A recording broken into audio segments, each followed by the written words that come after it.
भारत में हो रहे लगातार रेल हादसों ने अपने आप में एक बड़ा सवाल खड़ा कर दिया है। सवाल ये कि क्या कभी भारत में रेल हादसे होने कम हो सकते हैं। सवाल ये कि क्या कभी भारत में रेल हादसे होने रुक सकते हैं। मोदी जी बात तो विश्व गुरु बनने की करते हैं, लेकिन रेल गुरु कब बनेंगे? कब दुनिया भर में भारत इसलिए जाना जाएगा कि हमारे यहाँ रेल हादसे बहुत कम होते हैं, बल्कि ना के बराबर होते हैं। पिछले एक साल में 6 रेल हादसे हुए, तकरीबन 400 लोगों ने अपनी जानें गंवाई, 1000 से ज्यादा लोग घायल हुए। और इन हादसों में सबसे बड़ा रेल हादसा उड़ीसा का बालेश्वर का रहा, जिस हादसे को शायद ही कभी भुलाया जा सकता है। अमेरिका, रसिया, चीन के बाद दुनिया का चौथा सबसे बड़ा रेलवे नेटवर्क है भारत का, जहां 2.5 करोड़ लोग रोज रेलवे से यात्रा करते हैं। तब तो ये मान लिया जाए कि 2.5 करोड़ लोग रोज अपनी जान हथेली पे रख के भारतीय रेल से यात्रा करते हैं, क्योंकि रेलवे का भरोसा रहा नहीं। क्या पता कब कौन ट्रेन पटरी से उतर जाए, क्या पता कब कौन ट्रेन खड़ी ट्रेन में पीछे से जाके धक्का मार दे और लोगों के जीवन की यात्रा वहीं समाप्त हो जाए।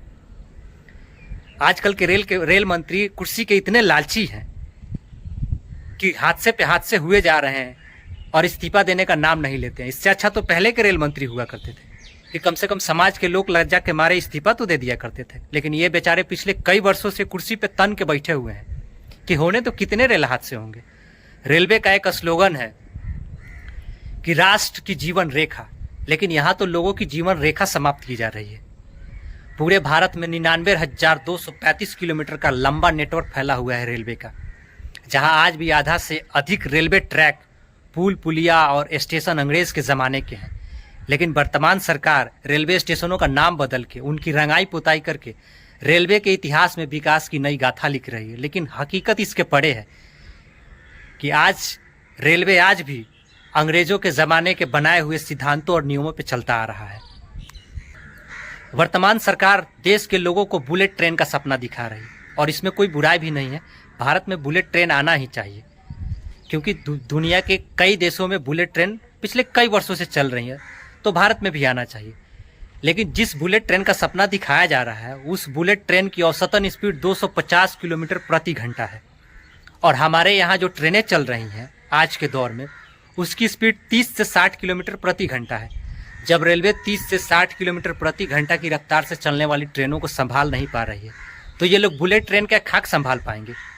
इससे अच्छा तो यही है कि हमारे देश के लोगों को बुलेट ट्रेन का सपना दिखाना छोड़ दीजिए, और हमारे यहाँ जो वर्तमान में ट्रेनें चल रही है उसे ही बढ़िया से चलाइए, ताकि बेवजह लोगों की जानें ना जाए। मैं ये सब बातें इसलिए बता रहा हूँ कि हाल ही में चंडीगढ़ से डिब्रूगढ़ जा रही डिब्रूगढ़ एक्सप्रेस गोंडा के आसपास दुर्घटनाग्रस्त हो गई, पटरी से उतर गए, जिसमें 4 लोगों की जानें चली गई, कई लोग घायल हुए। और हादसे के बाद होता क्या है भारत में? मरने वालों को कुछ मुआवजा दे दिया जाता है और एक अच्छी सी जांच कमेटी बैठा दी जाती है, और ये जांच कमेटी आराम से सालों दर साल जांच करती रहती है, और एक नए रेल हादसे होने का इंतजार किया जाता है। बाकी भारत में हो रहे रेल हादसों पे आपकी क्या राय है? कमेंट बॉक्स में हमें ज़रूर बताइएगा। सतर्क रहें, सुरक्षित रहें, रेलवे से यात्रा करते रहें।